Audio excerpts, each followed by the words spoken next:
नमस्कार, आप देख रहे हैं जीएसटीवी अंदर की बात के साथ मैं मनोज। गुजरात में बीजेपी अपने मजबूत गढ़ को बनाए रखने की व्यूह रचना में जुटी है। विधानसभा चुनाव में मिली ऐतिहासिक जीत को पार्टी और आगे बढ़ाना चाहती है। इसके चलते पार्टी ने राज्य के 7 जिलों में प्रभारी के नाम का ऐलान कर दिया है ताकि लोकसभा चुनाव की तैयारियों को और गति दी जा सके। लोकसभा चुनाव की व्यूह रचना में जुटी गुजरात बीजेपी, देखते हैं स्पेशल रिपोर्ट अंदर की बात में। गुजरात में सत्तारूढ़ बीजेपी ने लोकसभा चुनाव की तैयारियों को तेज करते हुए राज्य के कुछ जिलों के प्रभारियों का ऐलान किया। बीजेपी ने जो सूची जारी की है उसमें 7 जिलों के प्रभारियों के नाम घोषित किए गए। इनमें नर्मदा, पंचमहाल, महिसागर, कर्नावती शहर, अहमदाबाद जिला, जूनागढ़ जिला और बोटाद का नाम शामिल है। पार्टी 2024 के लोकसभा चुनाव में फिर से सभी 26 सीटों को जीतने के लक्ष्य के साथ तैयार कर रही है।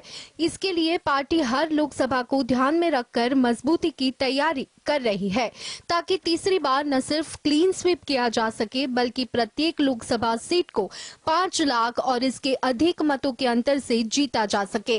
पार्टी के प्रदेश महामंत्री प्रदीप सिंह वाघेला ने यह सूची जारी की है। बीजेपी ने जिन 7 जिलों के प्रभारियों का ऐलान किया है उनमें कुछ जिले ऐसे भी हैं जिनमें पिछले विधानसभा चुनाव में आम आदमी पार्टी के बड़ी सेंध लगाई थी। इनमें नर्मदा और बोटाद जिले प्रमुख है। कांग्रेस के अलावा आम आदमी पार्टी भी राज्य में सभी 26 लोकसभा सीटों पर चुनाव लड़ने की तैयारी में है। आपकी कमान ईसुदान गढ़वी के पास है तो कांग्रेस ने राज्यसभा सांसद शक्ति सिंह गोहिल को पार्टी का नया अध्यक्ष बनाया है। Bureau report. गुजरात एटीएस ने कच्छ से बीएसएफ की सूचनाएं पाकिस्तान भेजने के मामले में एक शख्स को अरेस्ट किया है। गुजरात एटीएस के अनुसार युवक पहले फेक प्रोफाइल से हनी ट्रैप, फिर उसने बीएसएफ से जुटी सूचनाएं आईएसआई के हैंडलर से साझा की थी। कौन है वो देश का गद्दार जिसने देश की जानकारी पाकिस्तान को दी? देखते खास रिपोर्ट अंदर की बात में। आतंकवादी संगठन इस्लामिक स्टेट आईएसकेपी के इंडियन मॉड्यूल का फाड़ाफोड़ करने के बाद गुजरात एटीएस ने अब पाकिस्तान के लिए जासूसी करने वाले एक शख्स को भी पकड़ लिया है। गुजरात एटीएस के अनुसार इस शख्स ने हनी ट्रैप होने के बाद पाकिस्तान को खुफिया जानकारियां साझा की है। पुलिस ने आरोपी को अरेस्ट कर लिया है। एटीएस के अनुसार जानकारी देने के बदले में 25,000 रुपए भी मिले हैं। तो आप पीआईओ मार्फते जाणवा एने आ मळ्यो कि भाई जे पण कोई सेंसिटिव लेटर्स होय काई ए जे भुज एरियानो एओआर छे ए एरिया में काई पण बांधकाम थता होय या कोई सुधारा वधारा थता होय तो एना जे कागड़ो होय ए एने मोकली आपवाना। आ बदले में एने पैसा पण मळशे।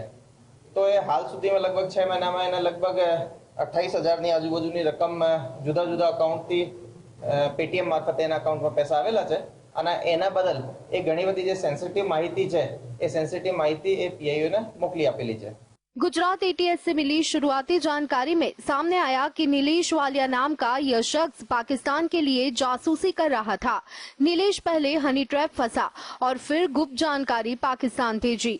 जांच में सामने आया कि नीलेश अदिति के साथ से फेक प्रोफाइल से पाकिस्तान के हैंडलर से संपर्क में आया था। इसके बाद इसने बीएसएफ से जुड़ी कई अहम जानकारियां पाकिस्तान भेजी। इसके बदले में उसे रुपए भी मिले। बीएसएफ से जुड़ी जानकारियां देने के लिए उसे 25,000 रुपए दिए गए। गुजरात एटीएस के अधिकारियों का कहना है कि आरोपी के मोबाइल की एफएसएल रिपोर्ट के बाद जानकारियां सामने आई।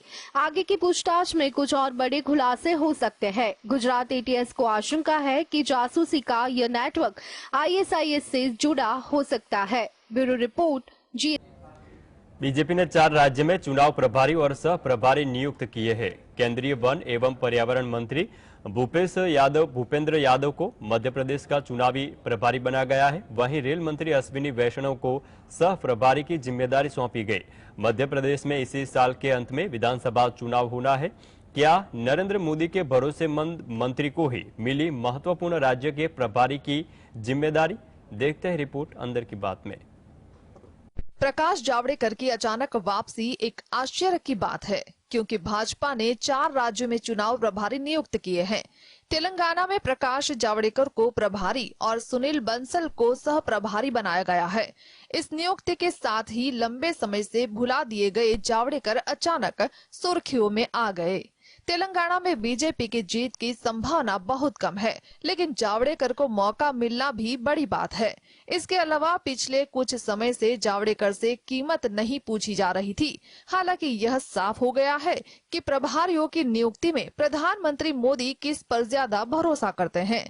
बीजेपी ने राजस्थान में प्रहलाद जोशी को प्रभारी, जबकि मध्य प्रदेश में भूपेंद्र यादव को प्रभारी और अश्विनी वैष्णव को सह प्रभारी बनाया है। छत्तीसगढ़ में प्रभारी ओम प्रकाश माथुर और डॉक्टर मनसुख मांडविया को सह प्रभारी बनाया गया है, जो कि बीजेपी के लिए ये 3 सबसे अहम राज्य है, इसलिए वहां मोदी के खास लोगों को रखा गया है।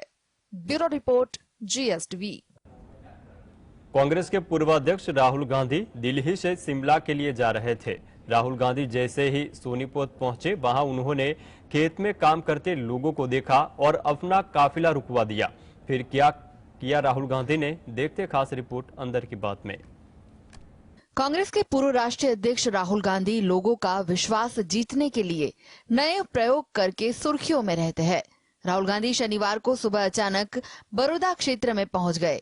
यहां उन्होंने गांव मदीना के खेतों में पहुंचकर किसानों व मजदूरों से बातचीत की और फसल की जानकारी ली। उन्होंने स्वयं ट्रैक्टर भी चलाया और धान की रोपाई भी की। कुंडली बॉर्डर पर पहुंचने के बाद उन्होंने अचानक अपना कार्यक्रम बदला और सोनीपत का रुख कर लिया। वह हाईवे से मुरथल होते हुए कुराड़ रोड से बाईपास के रास्ते गोहाना की तरफ रवाना हुए। वहां से वह बड़ौदा के गांव मदीना में पहुंच गए। उन्होंने रास्ते में कई जगह खेतों का निरीक्षण किया। मदीना में उन्होंने खेतों में धान रोपाई की जानकारी ली और खुद भी मजदूरों के साथ धान रोपने लगे। उन्होंने खेत में धान की रोपाई से पहले जमीन तैयार करने को ट्रैक्टर भी चलाया। सूचना मिलते ही ग्रामीण राहुल गांधी से मिलने के लिए पहुंच गए। बड़ौदा से कांग्रेस विधायक इंदुराज नरवाल व गोहाना से विधायक जगबीर सिंह मलिक भी उनके आने के बाद मदीना पहुंचे। किसानों और मजदूरों के साथ बातचीत करके राहुल गांधी ने आम लोगों के बीच जाकर उनकी समस्या को भी समझा। Bureau report, GST। Raghubar Das और गिलुआ ने चुनाव हारने के बाद मरांडी की बीजेपी में घर वापसी हुई है। बाबूलाल मरांडी ने शिबू सोरेन के संथाल परगना से ही अपनी राजनीति की शुरुआत की थी। JMM के गढ़ में मरांडी की मजबूत पकड़ है। क्या बाबूलाल मरांडी बीजेपी को जीता पाएंगे लोकसभा की 14 सीटें? देखते हैं खास रिपोर्ट में। मिशन 2024 की रणनीति को लेकर बीजेपी ने पहला कदम बढ़ा दिया है। लोकसभा की 14 सीटों वाली झारखंड की कमान बाबूलाल मरांडी को सौंपी गई है। संथाल आदिवासी समुदाय से आने वाले मरांडी झारखंड के पहले मुख्यमंत्री रहे हैं। बाबूलाल की सबसे पहली चुनौती लोकसभा चुनाव 2024 है, जिसमें करीब 9 महीने का वक्त बचा है। बीजेपी गठबंधन को 2019 में 12 सीटें मिली थी, लेकिन उस वक्त विपक्ष कमजोर था। इस बार विपक्ष ने अभी से रणनीति पर काम शुरू कर दी है। मरांडी के पुराने नेताओं से भी अच्छे संबंध है। ऐसे में सरयू राय जैसे नेताओं की घर वापसी भी हो सकती है। मरांडी अगर दोनों समीकरणों को साधने में कामयाब हो जाते हैं तो बीजेपी को चुनाव में बढ़त मिल सकती है। बीजेपी के लिए यूपीए के यादव, आदिवासी और मुस्लिम गठजोड़ को तोड़ने की भी चुनौती है। तीनों की आबादी करीब 60% के आसपास है। अगर यूपीए का यह समीकरण हिट हो गया तो बीजेपी को बड़ा नुकसान हो सकता है। इसलिए मरांडी को कमान सौंपी गई है। Bureau report, GSTV।